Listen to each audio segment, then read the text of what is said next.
Friends मिठू kitchen ब्लग्से आपनादेर स्वागत। आज के आमी बानिये देखाबो साबुदाना दिए दारुण मजार एक रेसिपि। जे कोनो व्रते बा उपसे आपनारा এই রেসিপিটা বানিয়ে খেতে পারেন। খেতে অত্যন্ত সুস্বাদু লাগে। আপনারা সাবুদানা দিয়ে এই রেসিপিটা একবার বানিয়ে দেখুন। আর ভিডিওটি ভালো লাগলে লাইক কমেন্ট শেয়ার করে চ্যানেলটিকে সাবস্ক্রাইব করার অনুরোধ রইল। আর প্রথমে আমি বলে দিচ্ছি এই রেসিপিটা আপনারা একেবারে স্কিপ করবেন না, পুরো ভিডিওটা একেবারে মনোযোগ সহকারে দেখবেন। তো আমি দুটো বড় বড় আলু সেদ্ধ করে নিয়েছি। আলুটাকে ভালো করে সেদ্ধ করে নিতে হবে। আমি এখানে কিন্তু আলুর ভাগটা বেশি দেব, তাই একটু আলুটা বেশি নিয়েছি। তারপরে আলু থেকে ছালটাকে তুলে ফেলে দিয়েছি। দিয়ে দিচ্ছি ধনে গুঁড়ো, গরম মশলা, হলদি গুঁড়ি, গোটা জিরে, গোলমরিচের গুঁড়ি আর দিয়ে দিচ্ছি ঝাল লঙ্কার গুঁড়ো। দিয়ে এক সাইডে রেখে দিয়েছি। আর এদিকে সাবুদানাটা আমি আগে থেকে ভিজিয়ে রেখেছিলাম, খুব ভালোভাবে ভিজে গেছে আর জলটাও ভালো করে সোক করে নিয়েছে। আমি আপনাদের দেখিয়ে দিচ্ছি। তো সাবুদানাটাকে কিন্তু আগে থেকে ভিজিয়ে রেখে দিতে হবে, ভালো করে ধুয়ে নিতে হবে প্রথমে, তারপরে ভিজিয়ে রেখে দিতে হবে। তো চলুন, সাবুদানা তো ভেজানো হয়ে গেছে, দিয়ে দিচ্ছি আলুর মধ্যে।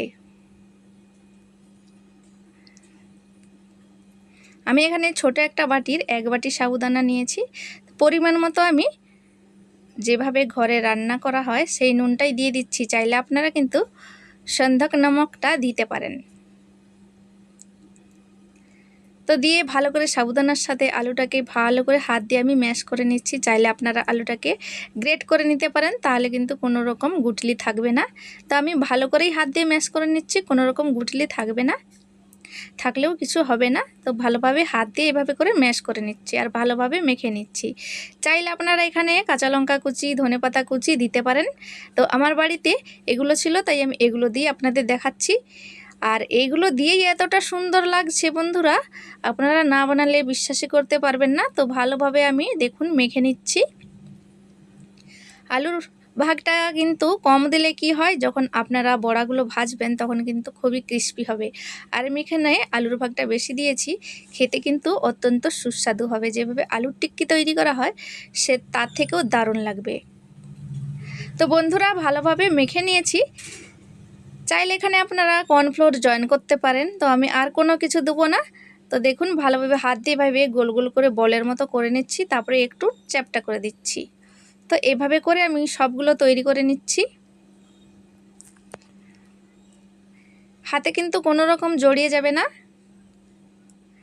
তো দেখুন এইভাবে করে আমি বলগুলো তৈরি করে নিচ্ছি।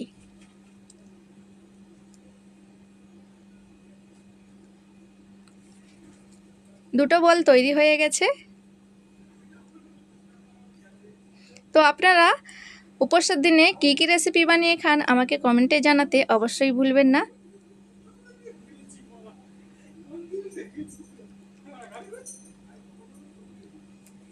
খুব সহজেই কিন্তু গোল হয়ে যায় দেখুন।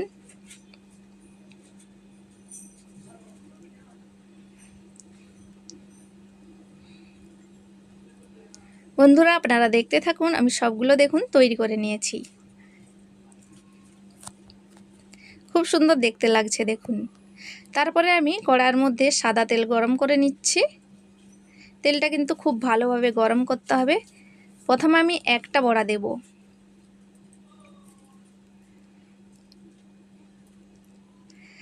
ভালোভাবে ভাজা হলে তারপরে কিন্তু উল্টাতে হবে, নালে কিন্তু ভেঙে যেতে পারে। চাইলে আপনারা ডিপ ফ্রাই করে নিতে পারেন। আমি এভাবে করেই সবগুলো বড়া ভেজে নেব। তো দেখুন এইভাবে করে আমি বড়াগুলোকে ভেজে নিচ্ছি উল্টে পাল্টে। আমি যেভাবে বানিয়েছি বন্ধুরা এইভাবে বানিয়ে দেখবেন, খেতে অসাধারণ লাগে।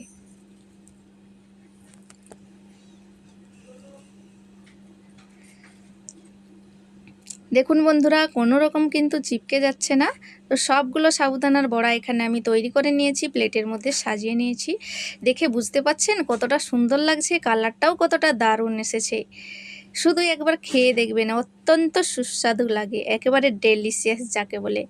তো বন্ধুরা উপোসের দিনে অবশ্যই এই রেসিপিটা আপনারা ট্রাই করে দেখতে পারেন। তো বন্ধুরা রেসিপিটি আপনাদের কেমন লাগলো জানাতে ভুলবেন না। ভালো লাগলে একটা লাইক করে দেবেন। তো ভিডিওটি আমি এখানে শেষ করছি, দেখাবে পরবর্তী